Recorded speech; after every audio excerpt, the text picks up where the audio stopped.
ప్రస్తుతము మనం కాకూస్ Bajrang elegant square వెంచర్లో ఉన్నామండి. ఇది 5 acres HMD and RERA approved venture అండి. ఈ వెంచర్ మనం అన్ని డెవలప్మెంట్స్ కంప్లీట్ చేసుకొని ఉన్నామండి.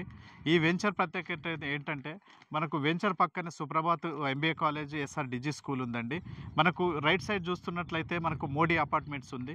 మనకు వెంచర్ ఫ్రంట్ సైడ్లో సిఎంఆర్ ఇంటర్నేషనల్ స్కూల్ 17 ఎకరాల్లో ఉందండి. 3 వైపులా ఈ వెంచర్స్కి ఏదైతే ఉన్నాయో ఆ హౌజెస్ అన్ని కన్స్ట్రక్షన్ చేసుకొని ఇప్పుడు నివాసం ఉంటున్నారు. ఈ వెంచర్ ప్రత్యేకత ఏంటంటే ఇది హెచ్ఎండిఏ రేరా అప్రూవ్డ్ వెంచర్ అండి. మన ఈ వెంచర్కు చుట్టుప్రక్కల ఉన్న ఏ వెంచర్స్ అయినా అది నాన్ అప్రూవ్డ్ వెంచర్స్ అండి, జీపీ లేఅవుట్స్ అండి. కానీ ఇక్కడ మనకు ప్రత్యేకంగా హెచ్ఎండిఏ అప్రూవ్డ్ వెంచర్ ఉంది. ఈ వెంచర్లో అన్ని డెవలప్మెంట్స్ అయిపోయాయి. మనకి వాటర్ లైన్స్ కానీ, డ్రైనేజ్ కానీ, ఎలక్ట్రిక్ లైన్స్ కానీ, చుట్టూ మనకు గ్రీన్ లాన్ వర్క్స్ కూడా కంప్లీట్ కాబోతున్నాయండి. ఈ వచ్చే ఒక ఆదివారం 11/5/2025 ఇది ప్రారంభించబోతున్నాము. ఆ రోజు బుకింగ్ చేసుకున్న కస్టమర్స్కి 5 గోల్డ్ కాయిన్స్ అంటే ₹1,00,000 బుకింగ్ చేసుకుంటే 5 గోల్డ్ కాయిన్స్ 5 గ్రాములు ఫ్రీగా ఇస్తున్నామండి.